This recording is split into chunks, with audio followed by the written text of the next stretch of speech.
This will get loud.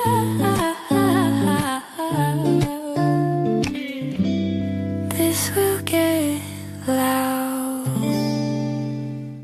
Hello and welcome to This Will Get Loud, the podcast where we discuss parenting, motherhood, being a working mom, and trying to live an intentional life in a rather chaotic world.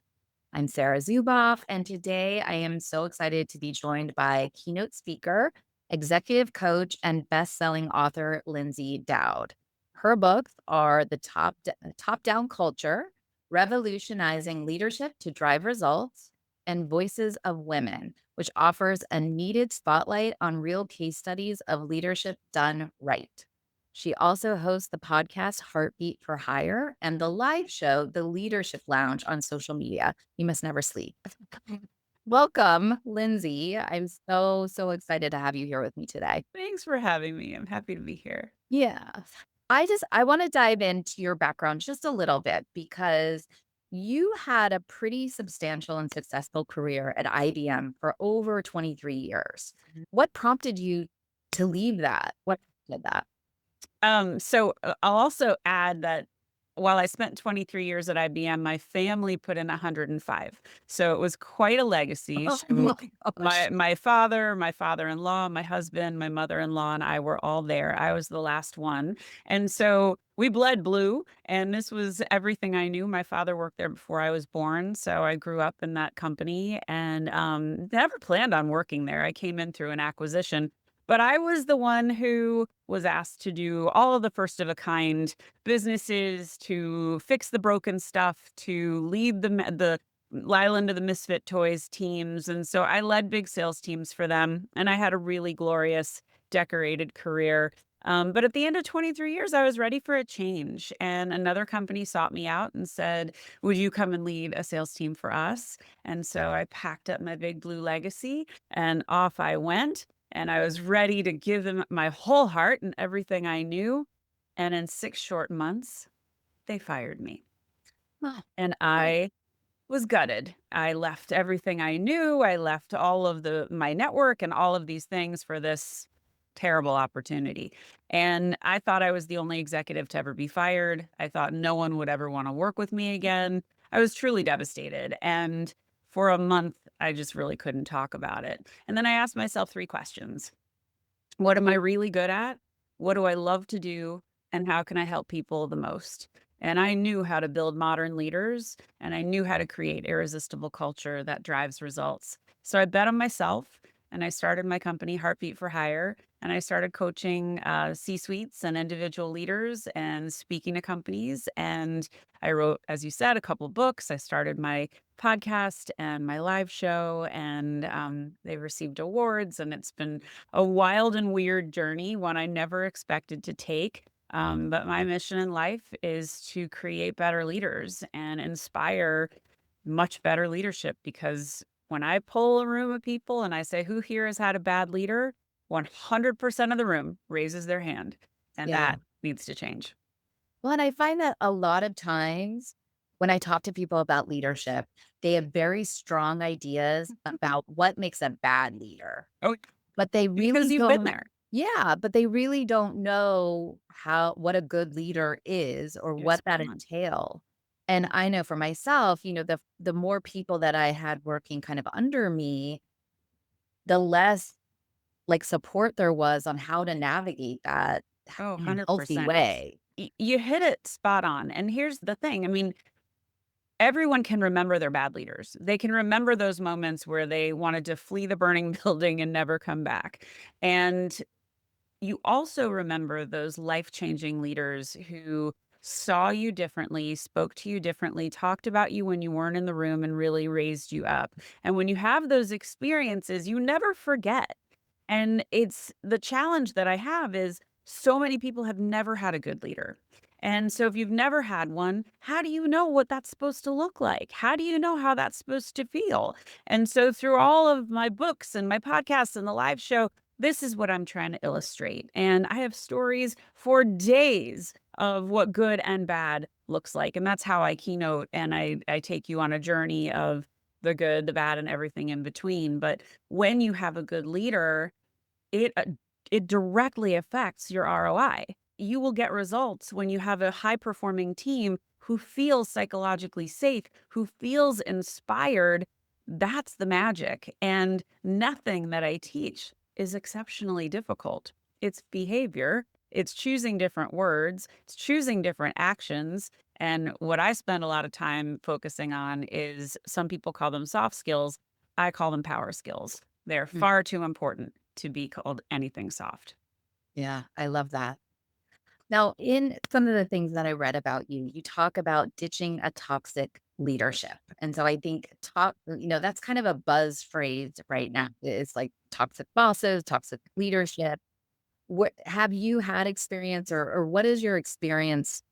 No, or what are the signs where you're like, oh, this isn't healthy? Yeah. So the place that fired me, that was super unhealthy. When you find yourself waking up at 2 o'clock in the morning, second guessing yourself, did I send that email? I don't know if I did. And you cannot settle. You cannot ground yourself. You cannot breathe because you're so looking over your shoulder. You're so worried that you're gonna slip up. You are not in a psychologically safe space. You're just not.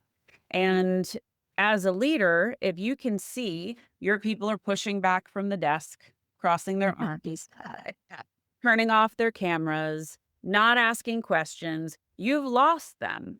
You've lost them, and you need to find a way to regain their trust. And trust is very fragile. I like to say trust is your currency.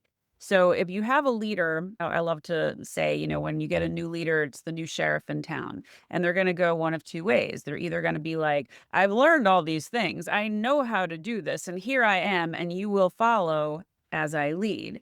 Or you have the leaders that I teach who I tell them, go on a listening tour.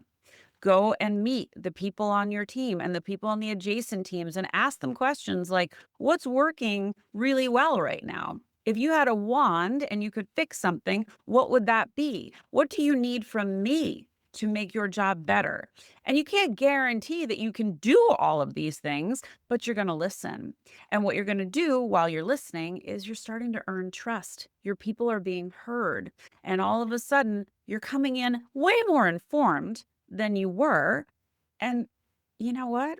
Every new leader, you think you're supposed to know everything, but that's impossible. How could you? You're new to the team. You're new to the players. You're new to the dynamic. You're new to the processes. So you have a lot to learn. So when you come in with that more humble approach of, I don't know everything. I had a leader who, she promoted me twice, and I adore her, and we're still very good friends. And I never forget the first time she promoted me, she asked me, she said, so Linds, how do you want to run the business? I almost plucked. I'm like, you want to know? I was so excited. I turned around Wow.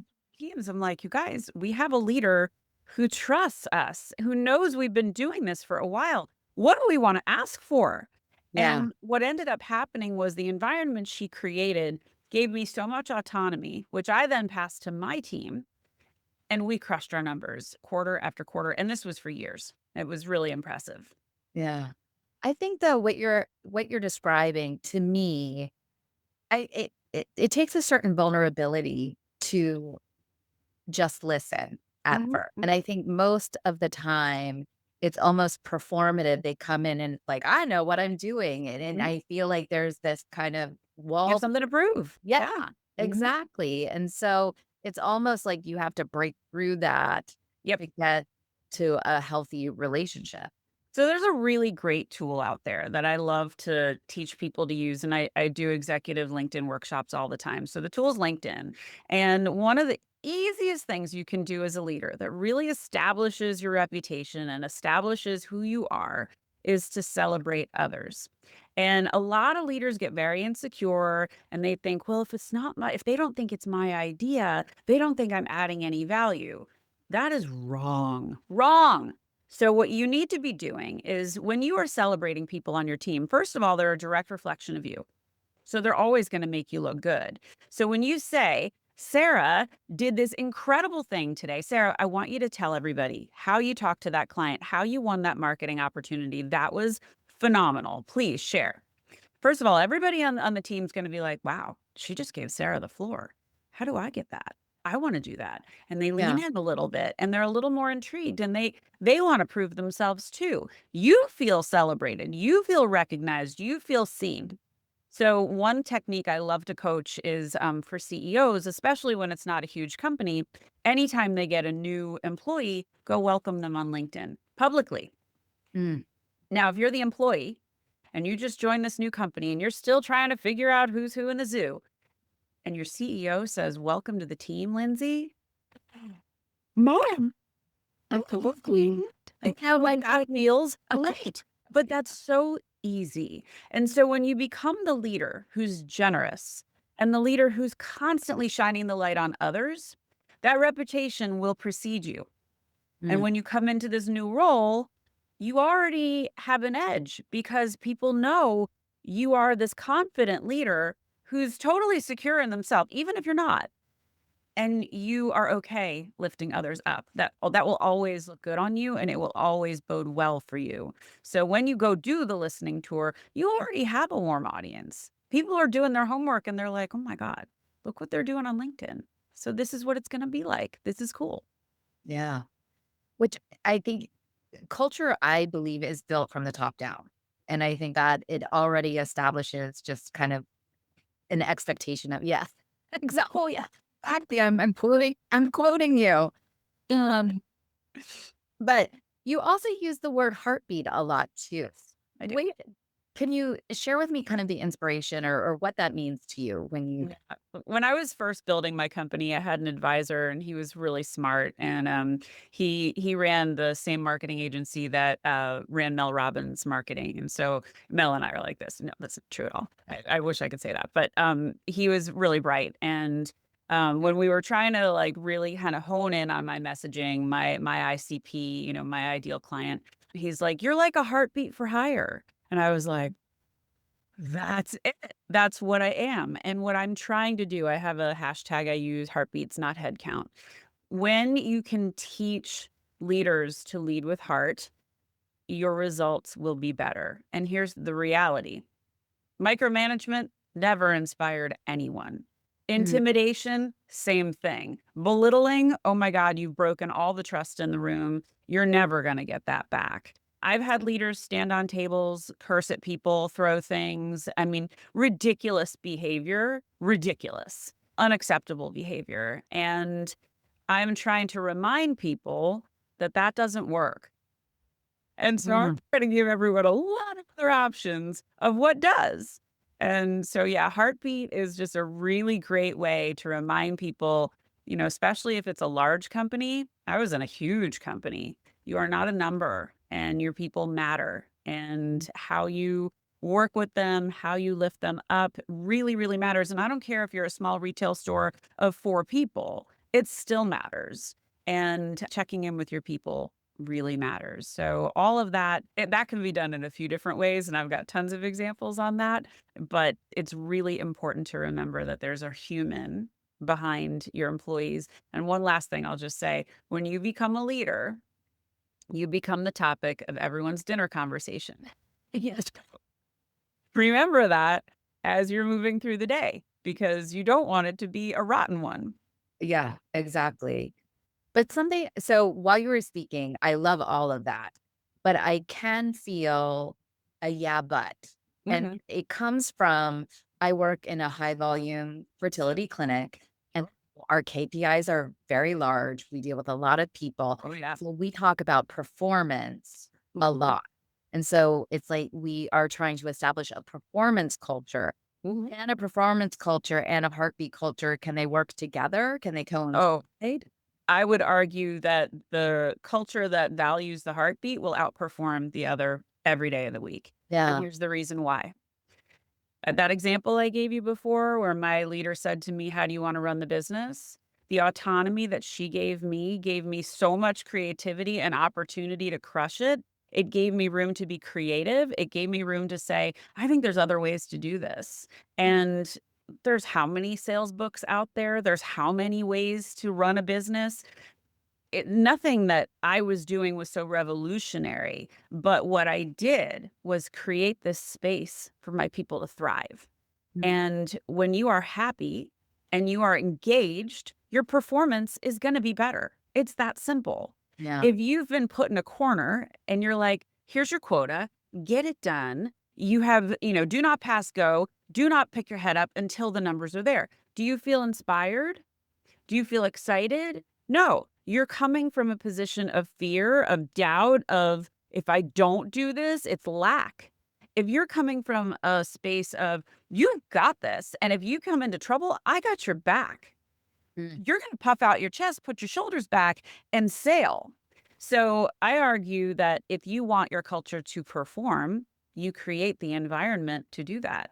And that's through valuing your people and putting heart in it. And this isn't like fluffy, frou-frou slippers and big emojis. This is real business technique that really matters and makes a big difference. So Yeah. to any leader that's hearing this and is like, but that's not serious. Oh no, it's really freaking serious.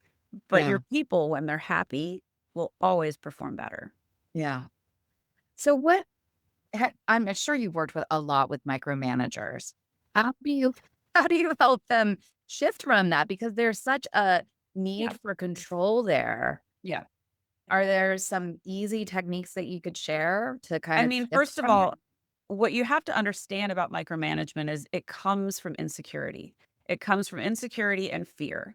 And it's because they know nothing else and they don't trust themselves. So the easiest thing for them to do is to default on process. And it's also saying, I do not trust you to do your job. And I need to know every step of the process along the way. And that's really sad. And that's why I always say it never inspired anyone. When you can talk to somebody who confesses to you, I think I might be a micromanager. Okay, we can work on this. Do you want to be micromanaged? No, I do not. Okay, so be the leader you wish you had. And if you start to trust the people that you hired, you trusted that you are hiring the right people because they have the right skill set, let them do their jobs. Mm. Let them show you that they are capable. And once that starts to happen, shift from instead of overseer, lift them up, celebrate them, start to call them out. And the other thing every leader needs to do, and this is another thing that helps pull that micromanagement back. If you can ask your people this question, and it's a hard question to ask because you are admitting you don't know everything. How can I be the best leader for you? When you ask that, if you've created a safe enough space, they're going to tell you things like, you know what?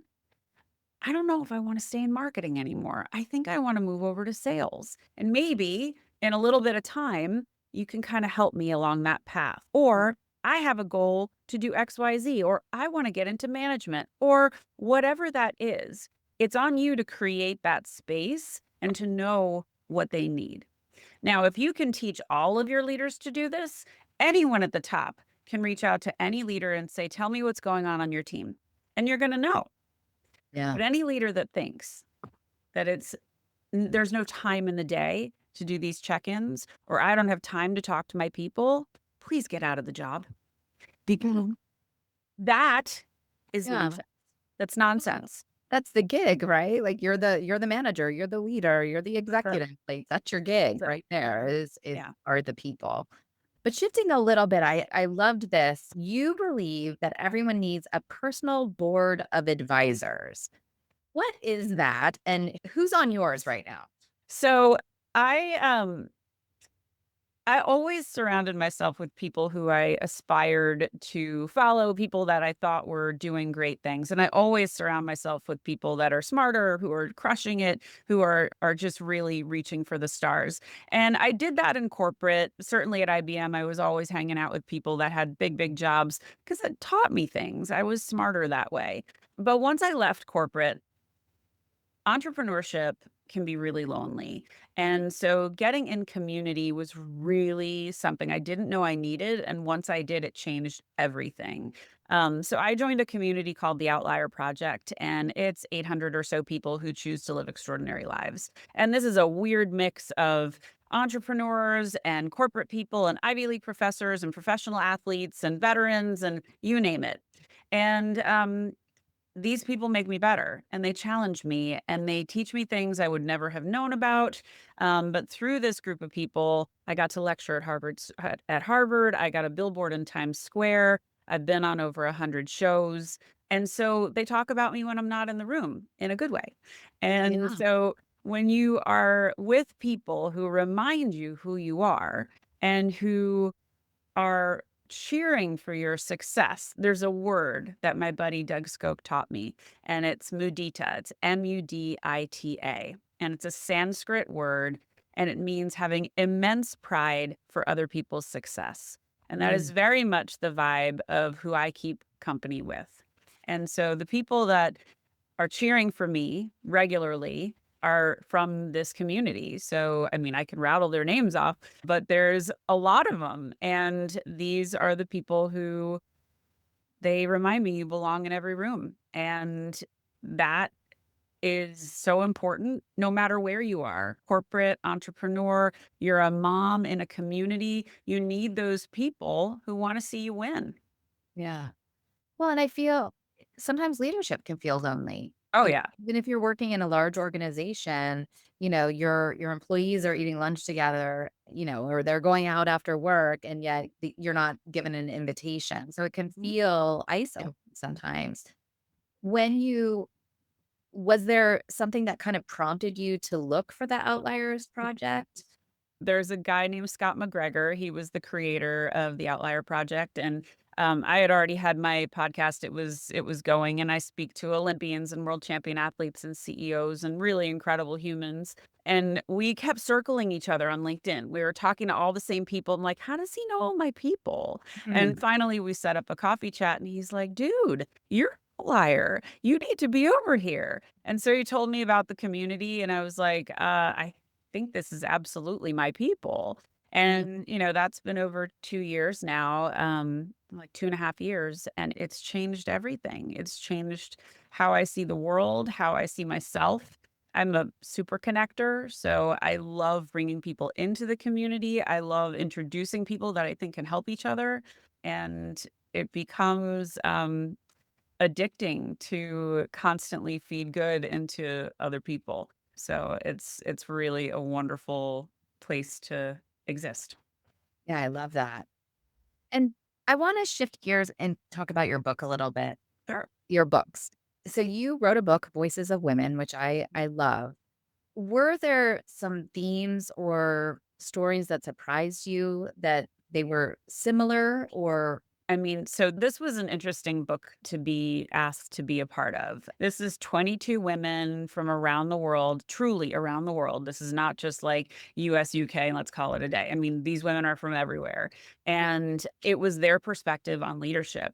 And leadership to all of us meant something different. I had a Mm. corporate perspective, but there were people that were talking about their communities in like hyper rural, teeny tiny villages in remote parts of the world. There were people that were talking about surviving abuse. There were people that talked about therapy and how they're a therapist or, really different angles. And so it's this beautiful tapestry of views on the same topic and how we all see it. But what all of the stories shared was this optimistic approach to life and this real celebration of each other.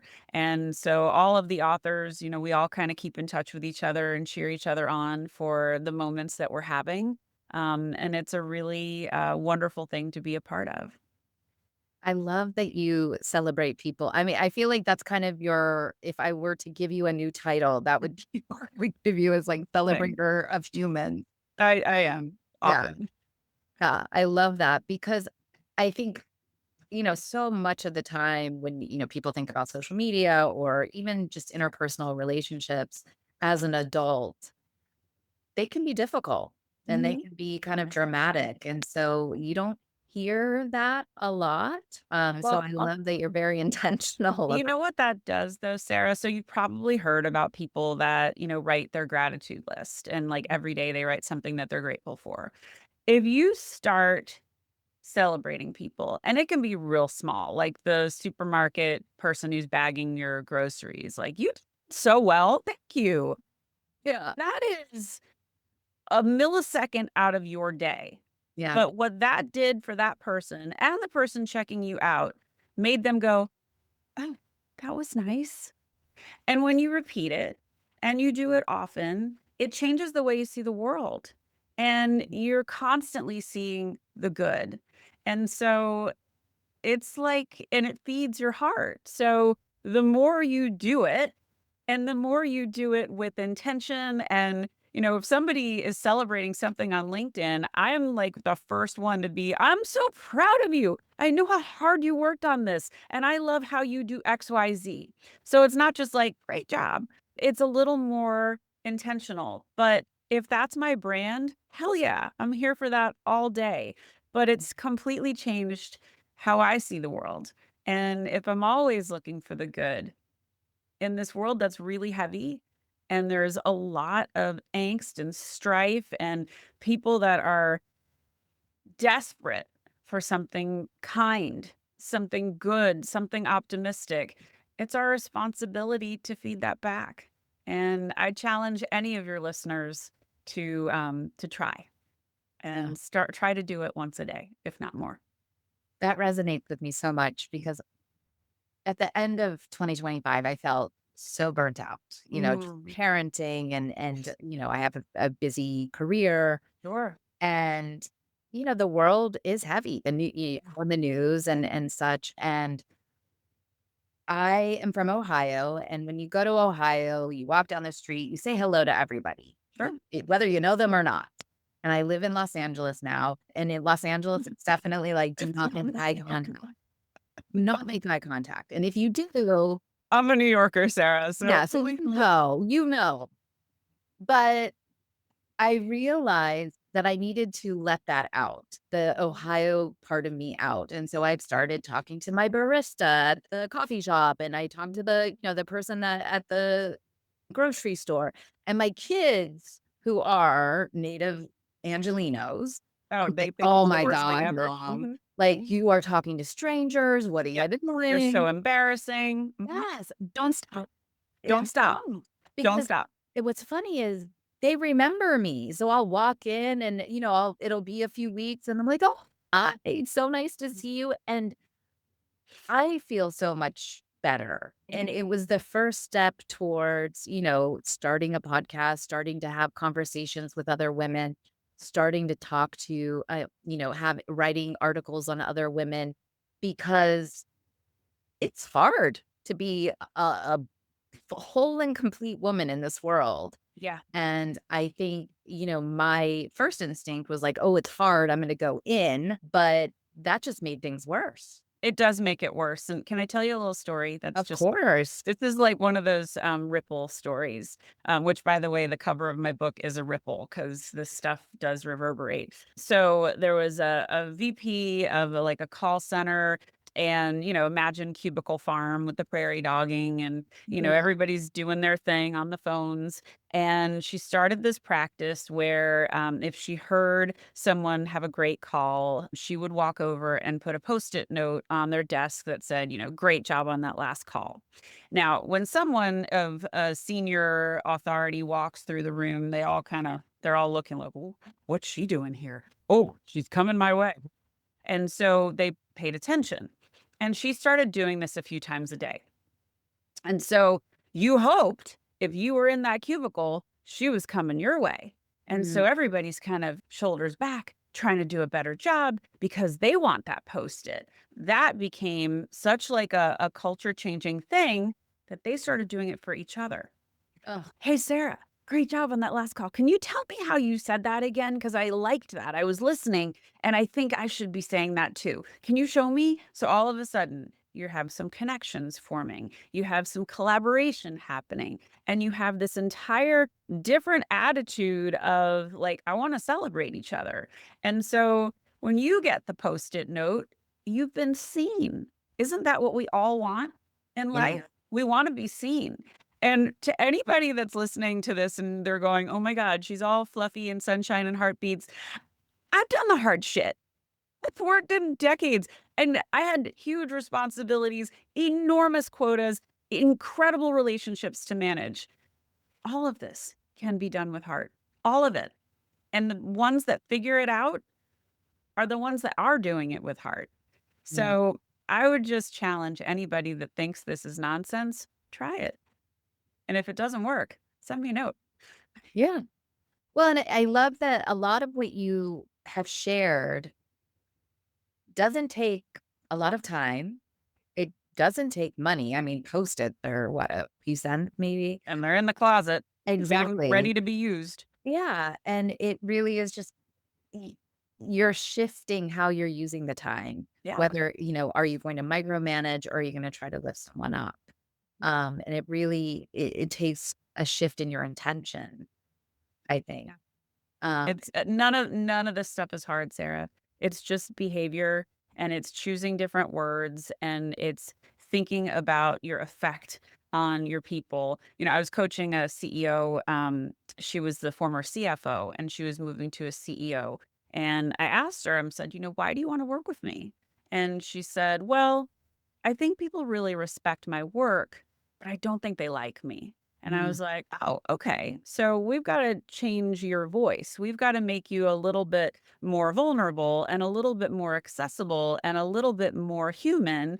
And so I said, "So if you were going out with your girlfriends and you were going to talk about your company or your goals, talk to me like that." And she was like flatline. And I'm like, "First of all, that is not how you talk having cocktails. I know that is not how it goes.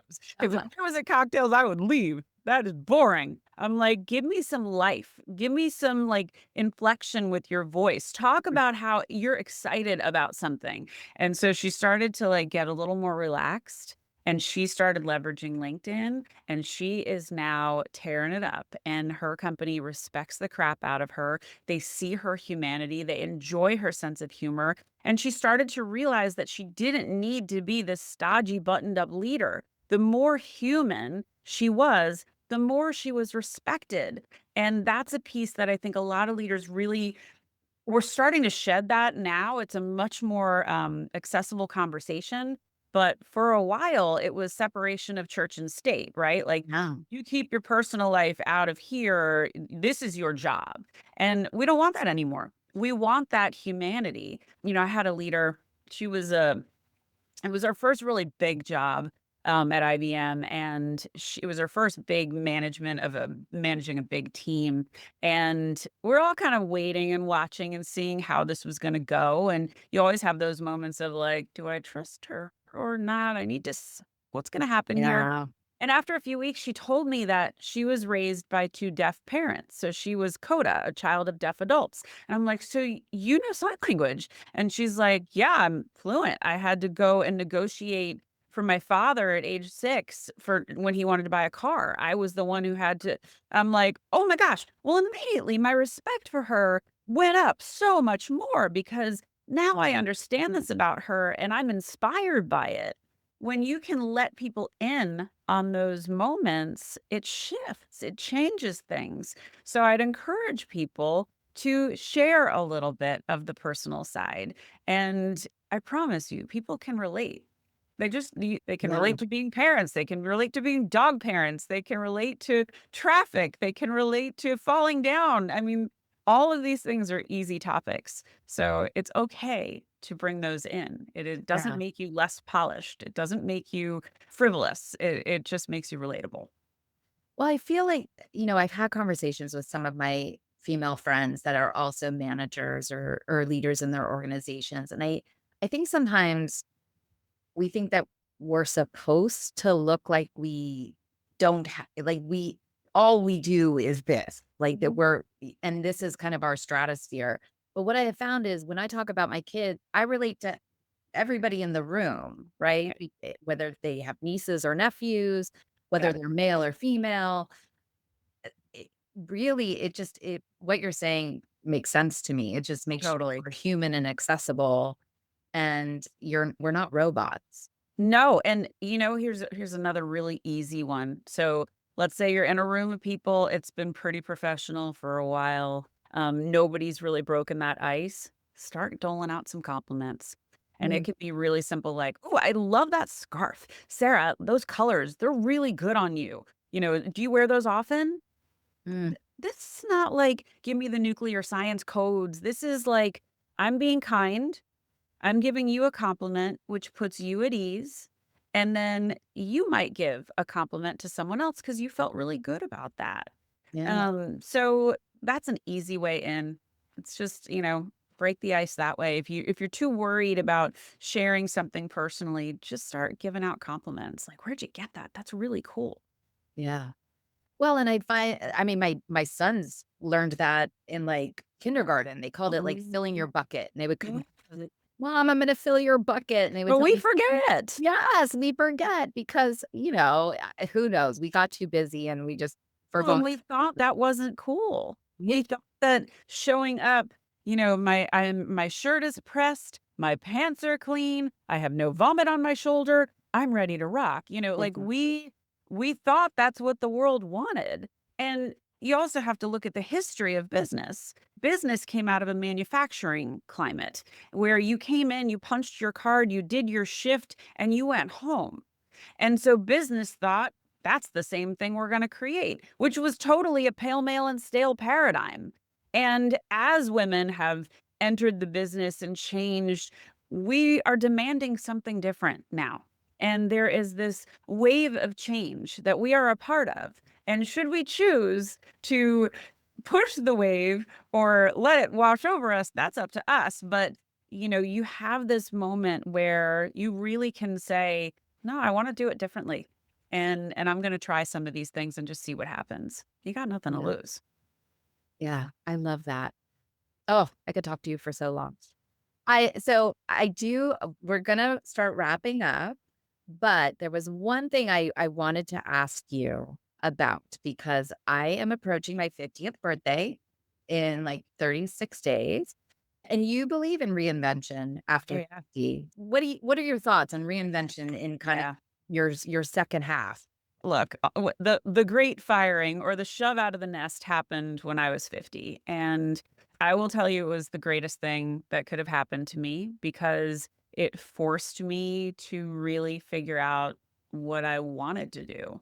Mm, And it's scary. You have to be brave, but when you surround yourself with smart people and people who are rooting for you and people who help you understand what you're really good at, it's a really important rite of passage, and it is never too late. But the one thing I'm going to tell everybody is there is no such thing as job security. There's only career security, and you need to build that for yourself. And so if that means starting a side hustle, like if you're really great at baking cookies and decorating those gorgeous cookies, that's a side hustle. If you're really good at video editing, here's a story. I love this story. My friend Ben, his dad is part of our community, and he's like, "Linz, Ben just graduated college. Can I send him to you? I just want him to get some advice." And I'm like, "Of course." So Ben called me and he said, "Linz, what advice do you have for me?" And I said, "Well, I want you to start a side hustle." And he's like, "What? I mean, I just graduated. Aren't I supposed to look for a job?" I'm like, "You can go look for a job, but I want you to have something that's yours." And jobs, you could think you have the most secure job ever. It doesn't exist anymore. So I want you to have something that's yours. So you always have something to fall back on and you always have a little source of income. I go, "You're probably really good at video editing because it was just innately part of your being growing up." He goes, right. "Oh, I'm excellent at it." I go, "Great news. Everyone over 40 sucks at it. So there's your client base. You'll be paying forever." And he was like, "Oh my God. Okay." Well, do you know what happened? He sent me this postcard from Argentina, and this was his very first business trip. His side hustle has turned into his full hustle. Oh, And and he has like 9 clients, and we just talked this week, and he's going to do some more work on my show. But this is a kid who is doing something he absolutely loves. It's totally in his wheelhouse, and he gets to choose, what he's doing. So whether you start in your 20s or you start in your 80s, it's never too late. but you have to do something that makes your heart flutter, and you also have to build your brand. And that means whether it's LinkedIn or Instagram or whatever tool, you got to let people know you're doing it. And that does a couple of things. One, it lets everyone see whatever your genius is. But two, it holds you accountable. So you've started this show. You know you need to promote the show. I have to promote my show. And so twice a week, every week, I put out videos, I put out content about my show because I want people to listen. Yeah. So if you're gonna do whatever it is, you're a knitter, you make biscotti, roast coffee, I don't care. Those are all food things. Well, knitting is not. You're good at something. Use Exactly. it. Run with it. Have some fun with it. And who knows, maybe that side hustle turns into your full hustle. Yeah. Well, and I think whether you've had children or not, it's an interesting age to be at. You've been working for a while, and I don't know about you, but sometimes my work life I would adopt that as my identity. And then I became Sure, of a mother, course. and for a long time, that was also a big part of my identity. And then you're like, wait, I'm approaching this age where I'm like, wait, I don't know what I like anymore. Yeah. What am I about? And so, Easy to forget yourself. Yep. yeah. And your kids are watching. My kids are watching. And when I get to tell my son, yeah, I just interviewed another Olympian and he's a big track guy. And I'm like, yeah, I had a Paralympian who was blind and I had another track athlete. And he's going to talk with them next week. He thinks that's pretty cool. Done that in my corporate job. I mean, I have, but I didn't know. So yeah, try, push yourself. You never know. Yeah. I love that. Um, well, thank you. I want to thank you for joining me today. I could talk to you for hours, but I want to make the best use of your time.